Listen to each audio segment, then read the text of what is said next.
நான் இவ்வளோ நல்லா நடிச்சிருக்கேன் அப்படின்னு சொன்னது அப்படி காரணம், முக்கியமான காரணம் நல்லா நடிச்சிருக்கேன்னா என்னோடய பாடி லாங்குவேஜ் எல்லாம் மாறி இருக்குன்னா அது அபி தான். டைரக்டருக்கு தான் போய் சேரும். ஒவ்வொரு விஷயம் அவனை பார்த்து பார்த்து தான் சொல்லுவேன். இது எப்படி பண்ணுவேன் அப்படின்றது அந்த கையை வச்சுன்னு சொல்லுவேன். நமக்கு பொண்ணு இருக்கோ அது அவரோடது தான். இன்னொரு தடவை பொண்ணு அதை நல்லா பண்ணிடுறேன் இன்னொரு தடவை நமக்கு பொண்ணு இருக்கோ அப்படின்னு இப்போ எல்லோரும் அதை சொல்லும்போது அது அபியோட ஸ்டைலை தான் நான் பிடிச்சேன்.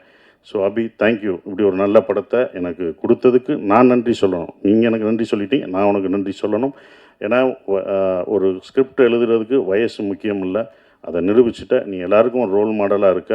இனி உன்னுடைய அடுத்த படம் தான் ரொம்ப கஷ்டமானதாக இருக்கும். ஏன்னா முதல் படம் சுப்பிரமணியம் முடித்து 2வது படம் என்ன பண்ணணும்னு நமக்கு தெரியாது.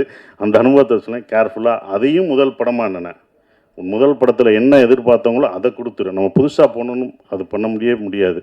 ஸோ உன்னுடைய அடுத்த படம் உனக்கு இதை விட ஒரு பெரிய நடிகர் உனக்கு வரலாம், இன்னும் பெரிய நடிகர்கள் உனக்கு வருவாங்க, பெரிய ப்ரொடக்ஷன் வரும், பெரிய காசு வரும். ஆனால் கரெக்டான படத்தை மட்டும் எடுத்துரு. அதுதான் ஒன்று, கரெக்டான படத்தை மட்டும் எடுத்துரு. ஏன்னா இன்னும் எல்லா கண்களும் உன் மேலே தான் வாட்ச் பண்ணுவாங்க.